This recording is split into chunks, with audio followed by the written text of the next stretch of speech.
It's been amazing. It's amazing. I'm so grateful to sit here.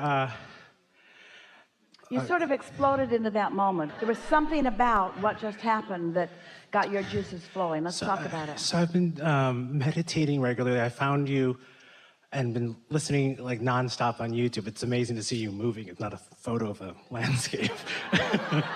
And I'm so thankful because I know that with my gratitude, so much more is coming in. And yeah. The better you feel, the better it gets. The better it gets, the better you feel. And I cry, and it's just my body is like receiving. You know what that is? That's opening the valve.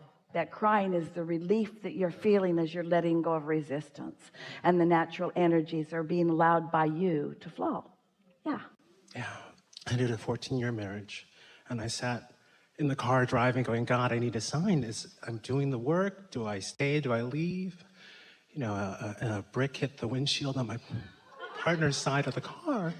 And I was afraid that, like, what does that mean? It wasn't a text that said stay or leave. It was just, you know, because I was afraid to own a bigger life.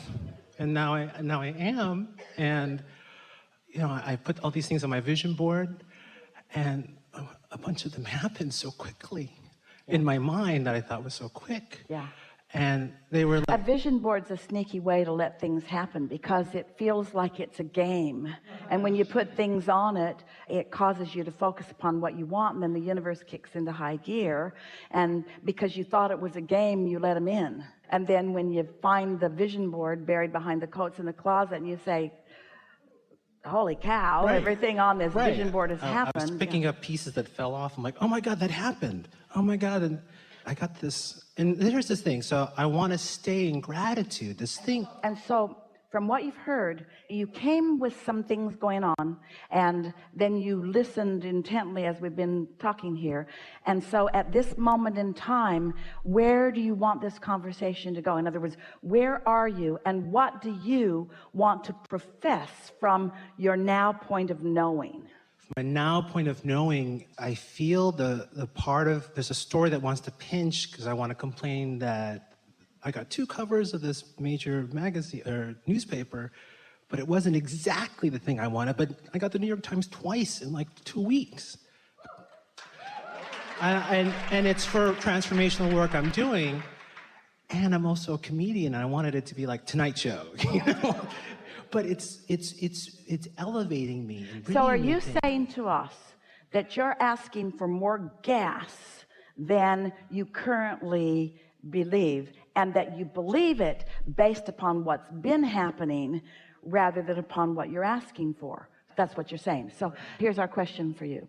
Does it seem to you like your story's more about what you're asking for, or your story's more about what you expect to happen?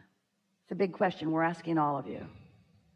The reason we ask is because when you explain some of the things that did happen, and then you sort of sheepishly say, but it wasn't quite enough, I wanted more than that. I'm ashamed to want more. And so say that now. That's what we want to hear from you.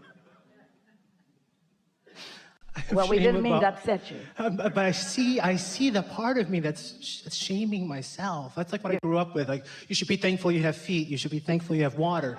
My parents came from poverty in the Philippines. So I'm like, I should be thankful I have a view. I have 21 tennis courts. I've got all this abundance.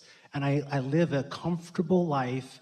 I'm doing things that I love to do, and I want more, but I feel like I should just be happy and shut up. So let's talk about this. We're going to ask you to answer the question as best you can from the viewpoint of your inner being. And we're going to speak as an outside voice, and you're going to speak as someone in your physical form, but speaking from the perspective of your inner being. So connected to that coming through my... So you sort of have the sense of what this conversation is about. Did you come into this physical body to maintain the status quo or to create beyond what is? Yeah, way beyond. Did you come to regurgitate what other generations had created, or did you come to be a new generation? Yep, new generation. Did you come to rendezvous with the thoughts of your ancestors or to rendezvous with the thoughts of your current co-creative partners? Yeah, co-creative partners. Did you come into this physical experience understanding that what was already there would incite within you awareness of improvement, or did you expect your involvement in what is to make you want to hold back from improvement? Did you expect this life experience to cause you to have thoughts of expansion or to have thoughts of holding back? Expansion. Now you're speaking this from your physical perspective, but it certainly is what your inner being knows. When you came into this physical body, did you feel invincible or timid? In the body, I felt timid, but there's a part of... We're not talking to your body. We're asking you to look at it as best you can. We want you to extrapolate from what you know about your inner being to find these answers. Yeah, infinite. Did you expect when you came into this physical body to feel invincible or to feel timid? Invincible. When you came into this physical body, did you know your worthiness or did you come to prove it? Came to prove it. Right. Right. There's this conversation. What does your inner being say to you about it? Right. And what does, when you say I came to prove it, what does that feel like in your belly? I came to prove it? No, I came to live it. I came to be it. I came because I am it. And I came to live some diminishment in order to know that diminishment is not my path. I came as a leader of my people and lots of people's. I came to thrive, to teach through the clarity of my own example. I didn't come to cower and suffer and join the ranks of those who don't know. I came to thrive and prosper and be among the ranks of those who do know. I came to test the boundaries of the universe. I came to ask non-physical energy to flow in the direction of what I choose. That's how worthy I know myself to be. Yeah? So it's no wonder that when you come across a thought that I should not light up a fire feature, I shouldn't do it, that's asking a lot. It's 20 feet long and the flames are this high. It's like Disneyland. Not really. It's just so beautiful and it wastes gas. Nobody's cooking over it. It's not warming anyone. It's just out there in the atmosphere. It's there for only one reason: my pleasure. Do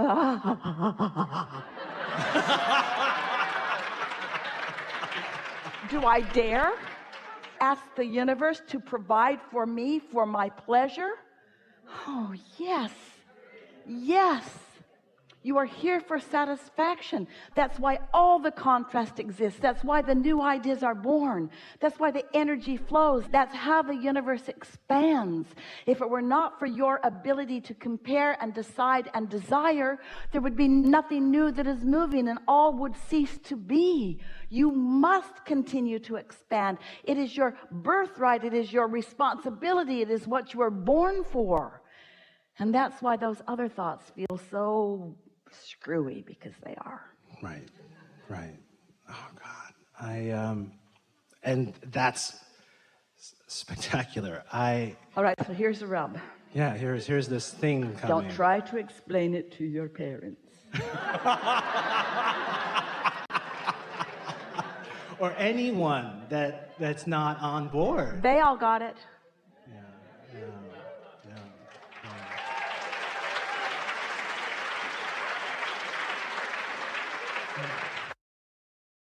So we want you to adapt to your own guidance system and to the feeling of satisfaction.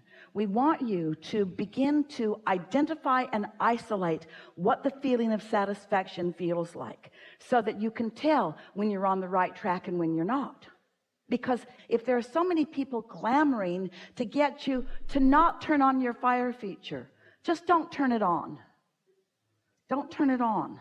But the potential of it is so real, but don't turn it on. It makes your house howl. Don't turn it on. Don't let yourself want that. That's too much to Right, want. right. Stop wanting so much. Stop wanting it. Good luck with that. You think if Esther had said, okay, I'll just never turn that on, it's okay. Every day she'd look out there and she'd think, you should be on fire. You just look stupid. You look like a flower bed with no flowers. Maybe I could take the lava rock out and the pipes out and put dirt in and put flowers in it. Not now I've seen fire. It's called a fire feature. It's not called a fireless feature. It's not called a takes too much gas feature. It's not a I settled feature. It's not a I'll settle for less than I desire feature. It's that I will live up to the potential of that which I am. And if this time-space reality has the wherewithal to give me a desire, it has the wherewithal to provide the resources for me to live it fully, and I deserve it.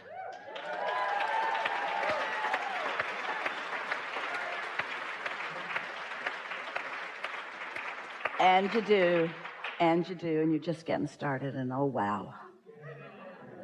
Enough? So this is a thing I think is in my shadow. How, in my new chapter, do I pursue relationships, whether they're casual? Do I create casual? Am I allowed to have casual relationships?